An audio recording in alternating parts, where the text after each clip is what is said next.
رسول اللہ صلی اللہ علیہ وآلہ وسلم نے فرمایا، سچائی اختیار کرو، سچائی نیکی کی طرف لے جاتی ہے اور نیکی جنت کی طرف لے جاتی ہے۔ رسول اللہ صلی اللہ علیہ وآلہ وسلم نے فرمایا، غصے پر قابو پاؤ۔ طاقتور وہ نہیں جو کشتی میں غالب آ جائے، بلکہ طاقتور وہ ہے جو غصے کے وقت اپنے آپ کو قابو میں رکھے۔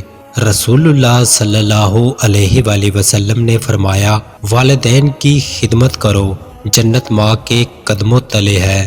رسول اللہ صلی اللہ علیہ وآلہ وسلم نے فرمایا، نماز قائم کرو، نماز دین کا ستون ہے۔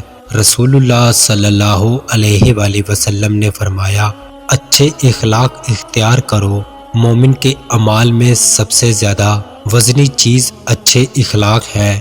رسول اللہ صلی اللہ علیہ وآلہ وسلم نے فرمایا، دنیا کی محبت سے بچو، دنیا کی محبت تمام برائیوں کی جڑ ہے۔